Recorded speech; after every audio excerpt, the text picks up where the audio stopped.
Welcome to another episode of Think Twice. This is our first episode of 2023. First and foremost, I'd like to wish you all a happy new year, prosperity and longevity to you and your family. And for this episode, I wanted to bring on a friend onto the podcast and just to discuss about money, investments, and savings, and how we as a society spend our money. So before we get into the questions, I would like you to introduce yourself. So my name is Fola Salami. I'm a financial advisor. Been doing this for a couple years now. Just finding out being that as an immigrant, I didn't really understand the concepts of money in the Western world, especially coming from Nigeria. Yeah. And I needed to understand first, I want to be wealthy, but at the same time, how can I do that? And then I got lucky. I met some amazing people who showed me the ropes, and it just made so much sense for me to, if I didn't get all this information, I would have been running in circles. And it just makes a lot more sense to transfer the same knowledge to my communities. What I've noticed is that financial literacy is not considered a priority for some people.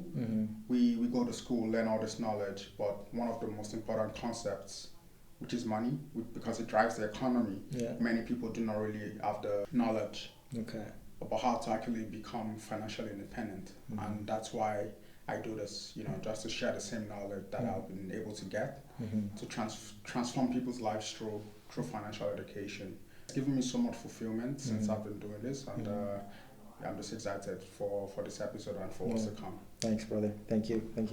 So our first question for him is, how has your relationship with money changed compared to you as a university student and you now as a financial advisor? Good question. I would start by saying, as a student, it was more about keeping my spending down, be trying to build that habit of always having money. And it wasn't necessarily saving for any particular goal in mind. It was more about just, you never know when you're going to have a need for money. You always want to be saving, and there's challenges that will come always in life, Maybe a family needs help, maybe you're sick, there's always going to be things that throw you off the plans. But then becoming a financial advisor, I realized that you can't outsave needs. You're always going to have something that you need money for. So it's more about now my relationship has changed with money in the sense that it's gone from wanting to mainly save to now looking to make more money. Okay. So you could never be sustainable from having just one source of income. You need to find multiple other streams of income where you can always be making money even when you're sleeping, that kind of thing. You always want to have multiple streams of income. It's the only way I've been able to learn that you can become financially independent. Yeah, thanks for that, man. Thank you. So as a financial advisor, what do you think as a society is our biggest misconception about money? Well, I've noticed that many people do not like other people, and it comes to the relationship. What kind of relationship do we have with money? Many people have all these misconceptions about other people instead of actually learning from them. Many people spend money for instant gratification instead of actually, thinking about the actual benefits of what they're getting to do with money. Money is more like a tool. It's not meant to be worshipped, but we're meant to have money. I mean, even if I wanted to save the whole world, think about it. You need money to be able to do that. If you really want to help people, it's not you could give them knowledge, but if you can't help them make money, what then is the point? People need to eat, people need to feed, people need to get the basics of life, and money is just a tool that makes it easier. So I just think it's very important to understand the concepts. Many people, they have a terrible relationship with money. It's more like a love-hate thing, but at the end of the day, money is very important. We all need it to just become better in life.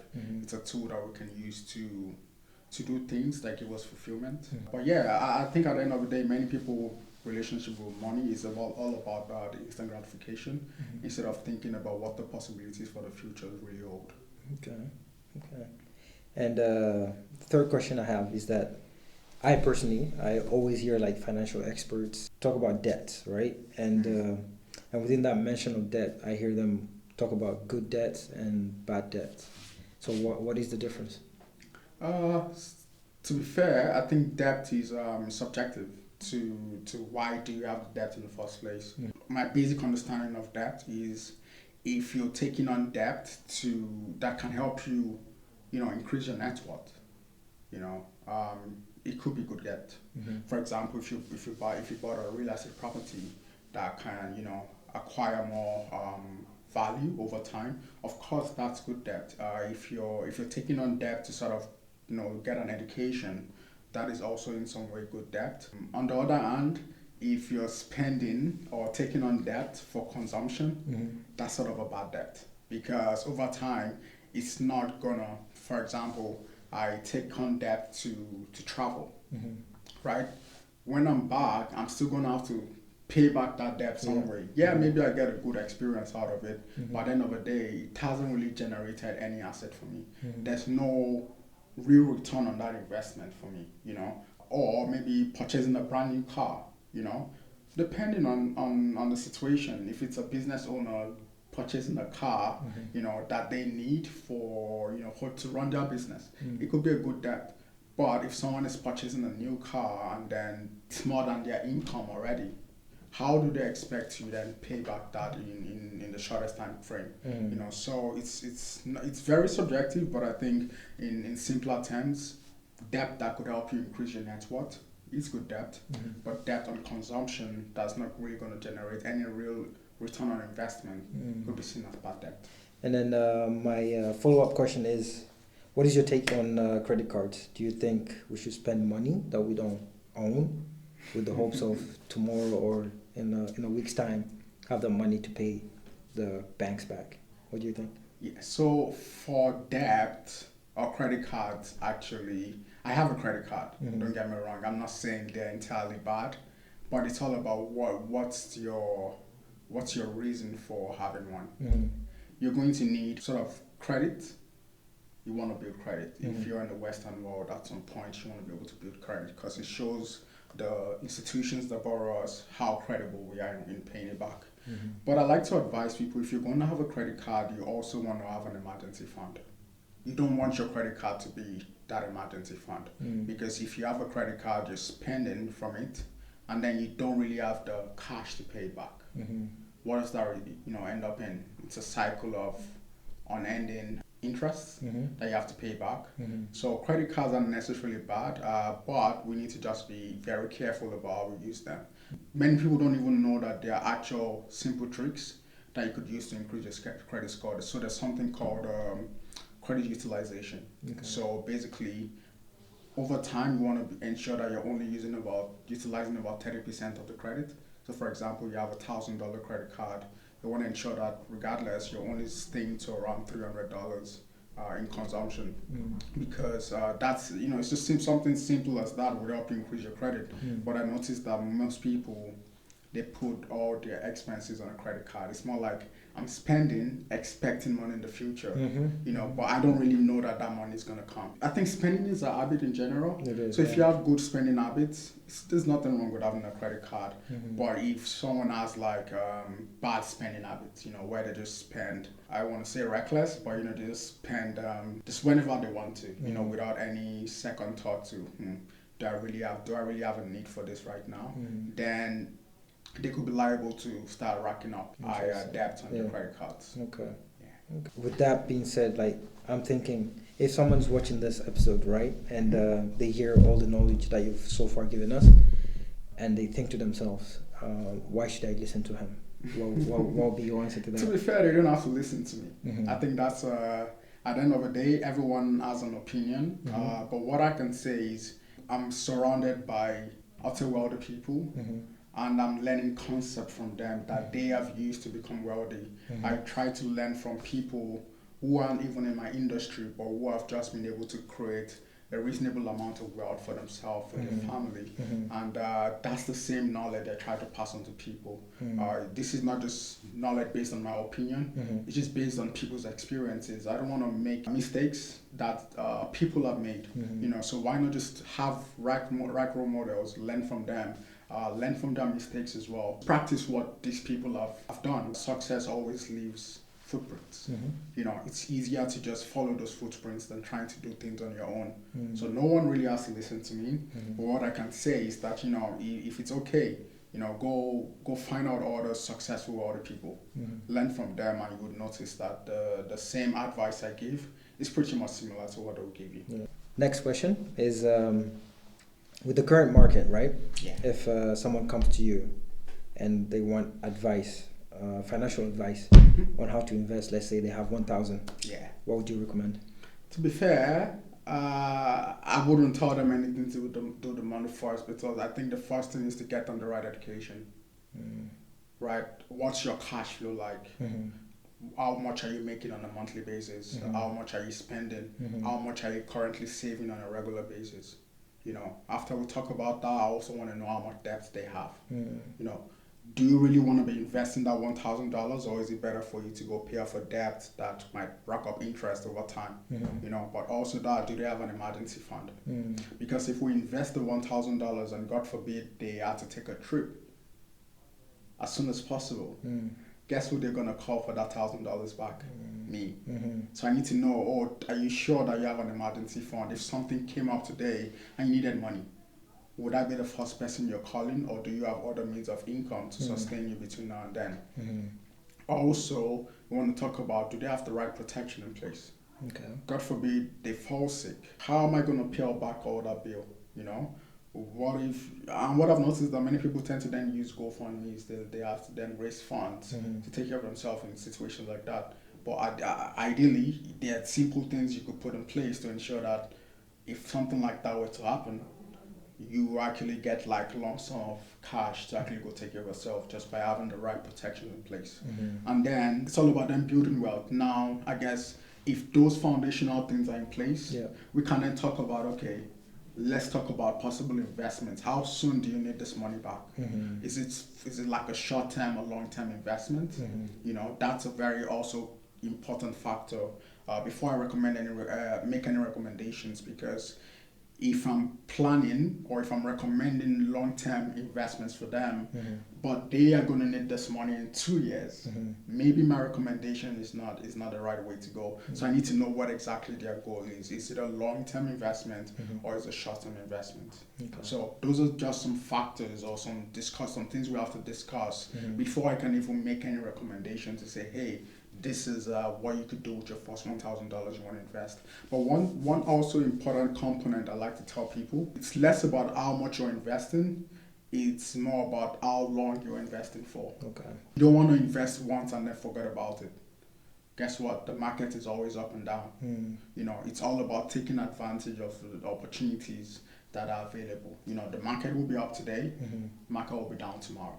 It's all about, you know, the long-term investing habits. You know, I've heard so many other people talk about the United States, for example. There's been World War I, there's been World War II, there's been the market crash, there's been the real estate crash. But at the end of the day, the market is always trending upwards. So the longer you stay in the market, the better chance of you actually making returns on your investment. So it's not about just investing once, it's about doing it for as long as you can over a long period of time, such that you are in the market enough to actually get back returns. It's something called dollar cost averaging, and also like the importance of compound interest. Okay. Yeah. Thank you, man. Thank you. That's well put, and I think anyone listening to this definitely consider the advice that you're giving, because it's basically saying make sure that 1,000 that you're about to come to me with is not something that you're hoping to turn into quick money, right? It's something for the long term, right? Yeah, there's no quick money anywhere. I like that. The next question is, from your observation with your clients, what do you think is our as a society, our worst spending habit? It's not really about my clients, because for someone to say, you know what, I could afford to invest whatever amount, however little, over a long duration of time, it means that they have some good habits. It's more about those who aren't my clients. It's more about those who do not invest, those who don't save. You know what, I was looking at a statistic a few days ago, and then it was actually conducted by Scotiabank in 2020, and they said only 23% of people consider saving for retirement a priority. You can think about that and wonder, everyone wants to retire wealthy. Everyone wants to retire, very comfortably. But yet, only 23% of people actually consider the priority. So what are the other 7% of other people thinking about? Like, they don't consider saving for retirement a priority. So I think that's the one bad habit that many people have. We only spend for today. We're so focused on short-term thinking that we forget the importance of planning for long term. I think that's the one spending habit that I have noticed. Also, you don't want to be saving by yourself, because think about it. There's always inflation. If you just keep your money in the bank, maybe you have a lot of money in the bank, but at the end of the day, inflation is always going to be growing. You're basically chasing after inflation. And then the purchasing power of your money is losing value. So you want to always be investing. So that would probably be two of the bad habits that I've noticed. People not saving for retirement, but also just not investing. And then my next question is, from your line of work, what are you noticing about our saving habits? I think this takes me back to something I said earlier. Many people like to save for particular goals. I want to do this particular thing in the next few years. But like I said, challenges would always come along the way. There are things that might throw you off course, that might make it really difficult to achieve that. But what you really want to be doing is saving without any goal in mind. Because then it becomes an actual habit. It's not about, think of it this way, you're a sport guy. It's not about running every day. If you're running for an event, what if you do the event? What then happens after? Are you just going to stop running or training? No, you need to make it a habit. You need to always be saving, and not just saving alone. You want, like I said, you want to be investing all the time. Make investing a habit. Not just for any particular goal in mind, just doing it, because at the end of the day, that it's always going to be there, regardless of the need that you were trying to save for. Even if something like an emergency came up, you're always going to have that. So I would always advise people, make saving an investment an habit, not just something you do for a goal. Okay, thank you. And our last question, if you could give one simple advice to our viewers on the subject of money, what would it be? Invest. That's the advice I would give people. Many people are usually scared. Oh, what if the market goes down? You know what? Not just investing alone, investing in index funds. Why do I say this? Because people like to say, oh, you know what? I could invest by myself. I could invest in an individual stock. But guess what? We all know that there's been companies that have been historically great that ended up crashing at some point.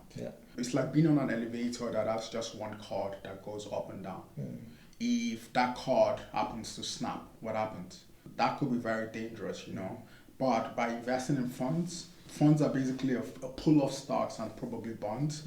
Even if one company underperforms, guess what? It's like lots of other companies in that fund that sort of, ensure that you're not overly compromised by the declining performance of one company.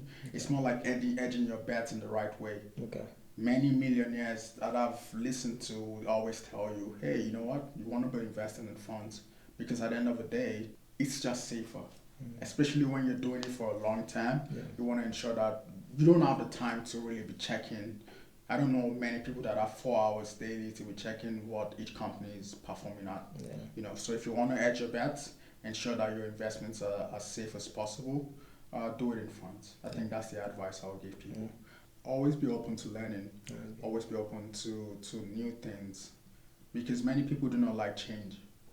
Regardless of if it's going to help them, they don't like change. They're always so stuck in the ways that they do things, forgetting that many people have been in this world before. Many people have gone through the situation that we've been before. So it's always better to learn from them, And like I said, it all comes back to investing. Take advantage of the opportunities that are available, and then I think doing that alone, you would one day get to like financial independence. So, Thank you, bro.